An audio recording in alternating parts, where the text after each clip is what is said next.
தொலைக்காட்சியின் பிரதான செய்திகள். முதலில் தலைப்புச் செய்திகள். சுதந்திர தினத்தில் கொழும்பில் பதற வைத்த சம்பவம், பறிபோன உயிர். கொழும்பு அடுக்குமாடியில் இருந்து சிறுவனின் தலைமீது விழுந்த சீமெந்து கலவை. கிளிநொச்சி மகா வித்தியாலயத்தில் துரத்தி கொட்டிய குளவிகள். 39 மாணவர்கள் மருத்துவமனையில். யாழில் அதிகாலை இடம்பெற்ற பயங்கரம், அச்சத்தில் உதவாத அயலவர்கள். 39 சிறுவர்கள் கட்டாயப்படுத்தி துஷ்பிரயோகம், விசாரணையில் வெளிவரும் திடுக்கிடும் தகவல்கள்.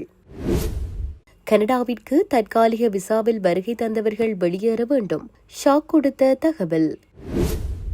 நான் கனேடியர்களை நேசிக்கிறேன், அமெரிக்க ஜனாதிபதி டிரம்பின் செய்தி. கனடாவில் இடம்பெற்ற பேருந்து விபத்தில் 10 பேர் காயம். தொடர்பான விரிவான செய்திகள். கிளிநொச்சி மகா வித்தியாலயத்தில் குளவிக்கோட்டைக்கு இலக்கான 39 மாணவர்கள் வைத்தியசாலையில் அனுமதிக்கப்பட்டுள்ளனர். கிளிநொச்சி மகா வித்தியாலயத்தில் வியாழக்கிழமை காலை 8:30 மணியளவில் குளவிக்கூடு கலைந்து மாணவர்கள் குளவிக்கொட்டுக்கு இலக்காகியுள்ளதில் 39 மாணவர்களும் சில ஆசிரியர்களும் கிளிநொச்சி மாவட்ட வைத்தியசாலையில் அனுமதிக்கப்பட்டுள்ளனர். சுமார் 2000 மாணவர்கள் வரை கல்வி கற்கும் பாடசாலையில் காணப்பட்ட பெரிய குளவிக்கூடு ஒன்று கலைந்துள்ளது. வருடாந்த இல்லமை வல்லுநர் போட்டிக்கான பயிற்சிகளுக்கு மாணவர்கள் தயாராகிக் கொண்டிருந்த நிலையில் இச்சம்பவம் இடம்பெற்றுள்ளது. இதன்போது பாடசாலை அதிபர், ஆசிரியர்கள், மாணவ தலைவர்கள் ஏனைய மாணவர்களை பாதுகாப்பாக பாடசாலை வளாகத்தை விட்டு வெளியேற்றியுள்ளனர். பின்னர் மாணவர்கள் அனைவரும் கிளிநொச்சி ரோட்ரிகோ மைதானத்திற்கு அனுப்பி வைக்கப்பட்டதோடு பாதிக்கப்பட்ட மாணவர்கள் நோயாளர் காவு வண்டியில் கிளிநொச்சி மாவட்ட வைத்தியசாலைக்கு அனுப்பி வைக்கப்பட்டனர். கொழும்பு ஆட்டுப்பட்டி தெரு போலீஸ் பிரிவுக்குட்பட்ட கதிரேசன் வீதி பகுதியில் கூரிய ஆயுதத்தால் தாக்கி நபரொருவர் கொலை செய்யப்பட்டுள்ளதாக போலீசார் தெரிவித்துள்ளனர். சம்பவத்தில் உயிரிழந்தவர் ஆட்டுப்பட்டி தெரு பகுதியைச் சேர்ந்த 48 வயதுடையவர் என தெரியவந்துள்ளது. உயிரிழந்தவருக்கும் மற்றொரு நபருக்கும் இடையில் ஏற்பட்ட தகராறினால் நேற்று இத்தாக்குதல் இடம்பெற்றுள்ளதாக தெரியவந்துள்ளது. காயமடைந்த நபர் கொழும்பு தேசிய வைத்தியசாலையில் அனுமதிக்கப்பட்ட பின்னர் உயிரிழந்துள்ளதாக கிடைத்த தகவலின் அடிப்படையில் போலீசார் விசாரணைகளை ஆரம்பித்துள்ளனர். சடலம் கொழும்பு தேசிய வைத்தியசாலையின் பிரேத அறையில் வைக்கப்பட்டுள்ளது. கொலை சந்தேக நபரை கைது செய்வதற்கு ஆட்டுப்பட்டி தெரு போலீசார் மேலதிக விசாரணைகளை முன்னெடுத்து வருகின்றனர். கொழும்பு முகத்துவாரம் ஹெலமுத்து செவன அடுக்குமாடியில் இருந்து சீமெந்து கலவை உடைந்து விழுந்ததில் 7 வயது சிறுவன் காயமடைந்து கொழும்பு தேசிய வைத்தியசாலையில் அனுமதிக்கப்பட்ட நிலையில் உயிரிழந்துள்ளார். முகத்துவாரத்தில் உள்ள ஹெலமுத்து செவன தொடர்மாடி குடியிருப்பின் 7வது மாடியின் 2 வீடுகளுக்கிடையில் காணப்பட்ட சீமெந்து கலவை நேற்று காலை உடைந்து விழுந்துள்ளது. இதன்போது கடைக்கு சென்ற 7 வயதான சிறுவனின் தலையில் சீமெந்து கலவை வீழ்ந்துள்ளது. இந்நிலையில் மருத்துவமனையில் தீவிர சிகிச்சை பிரிவில் அனுமதிக்கப்பட்டிருந்த சிறுவன் சிகிச்சை பலனின்றி உயிரிழந்துள்ளார். குறித்த கட்டடத்தின் உறுதித்தன்மை மற்றும் பராமரிப்பு குறைபாடுகள் குறித்து காவல்துறை மேலதிக விசாரணைகளை முன்னெடுத்து வருகிறது. யாழ்ப்பாணம் கட்கோவளம் பருத்தித்துறை பகுதியில் உள்ள வீடொன்றில் நேற்று அதிகாலை 3 பேர் உள்நுழைந்து வாழ்வெட்டு தாக்குதல் ஒன்று மேற்கொள்ளப்பட்ட சம்பவம் பதிவாகியுள்ளது. வீட்டில் கணவர் மற்றும் மனைவி ஆகிய இருவரும் மட்டுமே தனிமையில் இருந்துள்ள நிலையில் கணவர் மீது சரமாரியாக வாழ்வெட்டு தாக்குதல் நடாத்தியுள்ளதாக கூறப்படுகிறது. தம்பதிகள் கத்தி கூச்சலிட்ட போதும் அச்சத்தில் அக்கம் பக்கத்தினர் எவரும் உதவிக்கு வரவில்லை என்றும் கூறப்படுகிறது. தாக்குதல் நடத்தியவர்கள் முகமூடி அணிந்திருந்த நிலையில் அவர்களது முகத்தை அடையாளம் காண முற்பட்ட வேளை அவர்கள் தப்பியோடியுள்ளதாக தெரிவிக்கப்படுகிறது.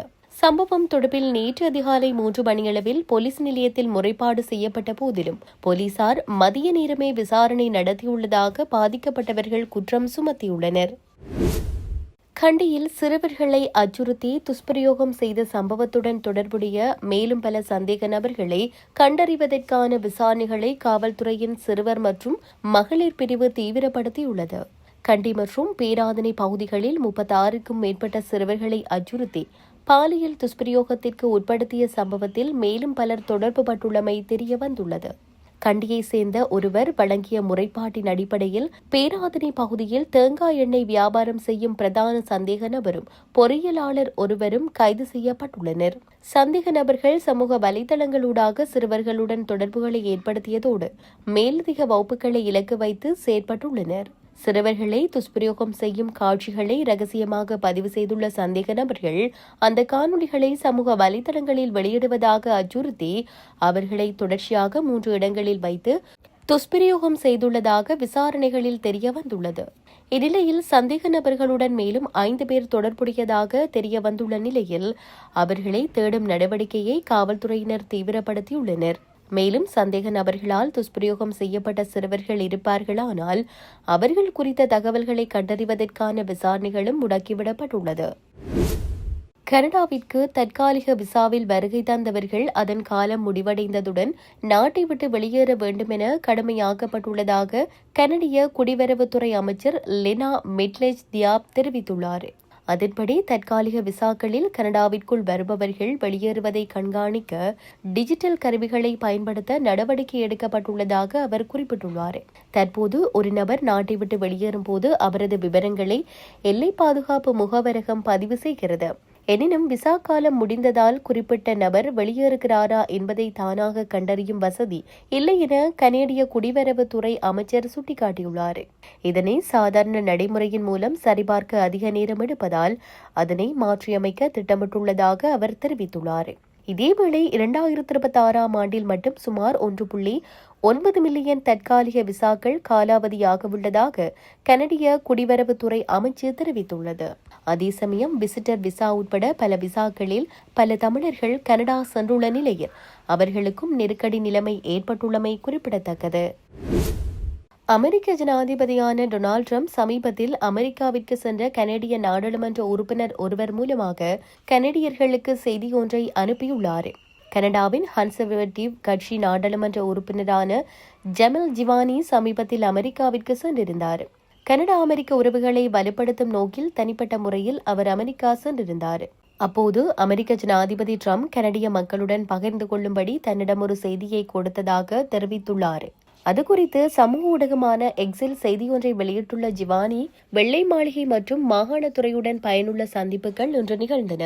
அமெரிக்க ஜனாதிபதி என்னிடம் ஒரு செய்தியை கொடுத்து அதை கனேடிய மக்களுக்கு கொடுக்குமாறு கூறினார். நான் கனேடியர்களை நேசிக்கிறேன் என்று அவர்களிடம் கூறுங்கள். பிறகு நான் அவர்களிடம் பேச நிறைய விடயங்கள் உள்ளன என்று ட்ரம்ப் தன்னிடம் கூறியதாக ஜிவானி தெரிவித்துள்ளார். ஜிவானி அமெரிக்க துணை ஜனாதிபதியான ஜே.டி. வேன்ஸின் நண்பர் என்பது குறிப்பிடத்தக்கது. கனடாவில் இடம்பெற்ற பேருந்து விபத்தில் சமீபத்தில் 10 பேர் காயமடைந்துள்ளனர். ஒன்டாரியோ மாகாணம் பிராம்டன் நகரின் மைய பகுதியில் இடம்பெற்ற பல வாகனங்கள் மோதிய விபத்தில் அரசு போக்குவரத்து பேருந்தும் தொடர்புபட்டதாக தெரிவிக்கப்படுகிறது. இதில் 10 பேர் சிறிய காயங்களுடன் மருத்துவமனையில் அனுமதிக்கப்பட்டுள்ளனர் என்றும் அவசர மருத்துவ சேவைகள் பிரிவு தெரிவித்துள்ளது.